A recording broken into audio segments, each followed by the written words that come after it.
No way am I going to take those to my leather. Well, do this. Take it and scrub the back of your hand and you will be surprised. Wow, did not draw blood.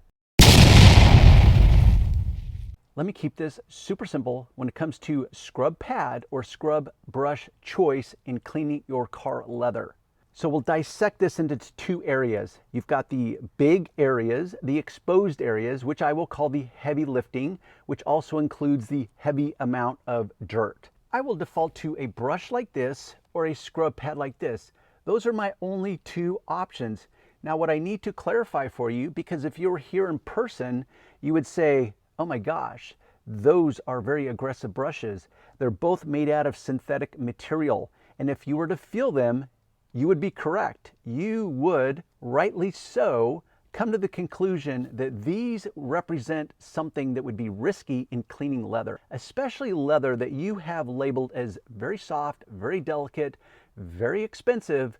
I get it. The struggle is real and valid, but that's mostly due to your lack of experience. So this is what I'm telling you based on my 35 years of experience. You can use a scrub pad or scrub brush that is far more aggressive than you would think. Now, why would you even want to do that? Well, it has to do with being efficient. As a business owner, and I suspect as a car owner, you'd rather spend your time driving your car that is freshly detailed rather than spending half of a Saturday detailing your car. Now, I could be wrong. It could be your escapism that you want to get away from the wifey inside the house, and this is your excuse to spend hours and hours and hours detailing your car to perfection in the driveway on a Saturday afternoon. But for most of us, we want to cut to the chase. So therefore, I'm going to reach for a scrub pad, scrub brush that will do the heavy lifting and cut to the chase, which requires stiffer bristles. Let me set up the comparison for you. This is a brush by Chemical Guys. It's pervasive in the industry. You can find this exact same brush rebranded, relabeled by probably 20 different companies. Now this is what's called a natural brush, and the reason it's promoted is because it's gentler, it's softer, it's safer to use on fine, delicate leathers, especially the expensive leathers in high-end sports cars or luxury sedans. But what you'll find is that they will prove mostly ineffective when it comes to excessively dirty car leather, which is probably why you're here. You have kicked that can down the road to the point where now it's intolerable. I cannot stand my car leather because it's just filthy, disgusting, and I feel like I need to take a shower after every drive in my car. You're not alone. It's a common problem, which then transitions into the next problem of your choice of weapon when it comes to scrubbing your car leather clean, which is what I'm trying to clarify and make it simple for you in 10,000 words or less, which is one of these two types of tools of choice that will do the heavy lifting. Now, as an experiment, you can test this at home. Take one of these brushes that's synthetic. Maybe you have one already lying around the house that you think possibly that would work. I generally reserve it for heavy duty scrubbing on the pots and pans, which makes sense because those things are made of metal and they're really, really strong, really, really durable. And I know plastic bristles are not going to hurt my pans in the kitchen. No way am I going to take those to my leather. Well, do this. Take it and scrub the back of your hand and you will be surprised. Wow, did not draw blood. I am surprised because this is pretty stiff and firm bristles. And you think, oh, there's no way, surely that would hurt my hand.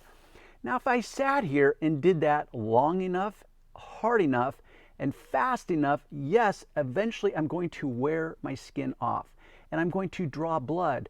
But that's where, wait for it, common sense would dictate the moment, which is this. You are the adult in the room. You get to control how much pressure you apply, how vigorous you are at scrubbing your leather. You want to produce desired results without producing any undesired damages. I get it. But it's not a fine balance act. You will be surprised. So these represent different trade-offs.